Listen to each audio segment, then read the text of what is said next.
तो क्या हो अगर वंडर वुमन और उसका ऑल वुमेन का आइलैंड रियल लाइफ में एग्जिस्ट करता, तो दुनिया उसे किसी पैराडाइज की तरह नहीं देखती, बल्कि वो आइलैंड अपना नेक्स्ट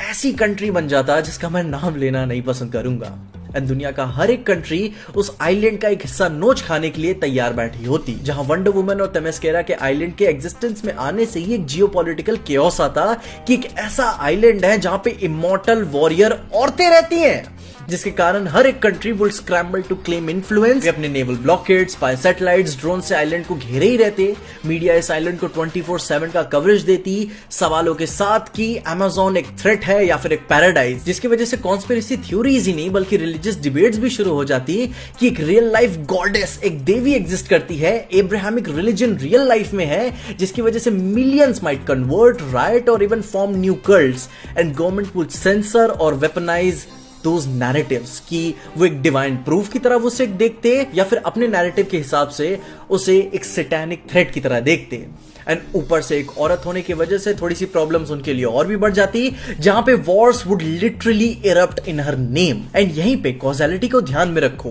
पावरफुल लोगों के एग्जिस्ट करने भर से ही दुनिया भर के पावरफुल लोग एज अ चैलेंज के रूप में उसे देखने लगते हैं कि मेरा इन्फ्लुएंस में भी जा सकता है। जहां चैलेंज से शुरू होता है conflict, and conflict breeds catastrophe.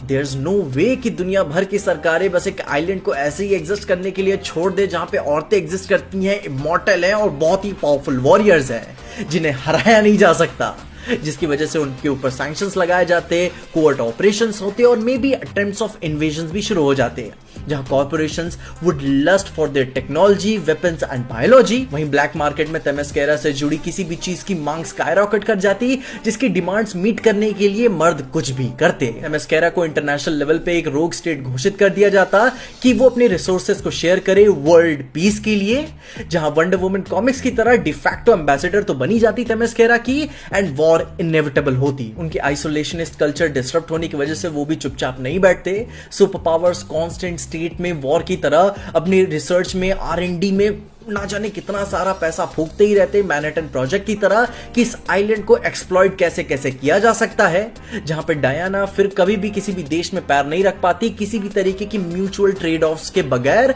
And फिर मीडिया कॉन्स्टेंटली उसके नैरेटिव को किसी फॉरेन डेमीगॉड की जगह उसे एक फॉरेन डेमीगॉड इन्वेडर की तरह दिखाती, जहां पे मेडिकल इंडस्ट्री उसके DNA और ब्लड को लेकर प्राइसलेस क्लेम करती कि वे हम कितने दवाइयां बना सकते हैं, एंड पीछे से वो खुद लॉन्जेविटी और सुपर स्ट्रेंथ के लिए नए नए प्रोग्राम्स को शुरू करती। And once again Wonder Woman में से वंडर गायब हो जाता और फिक्शन की रियलिटी में आने भर से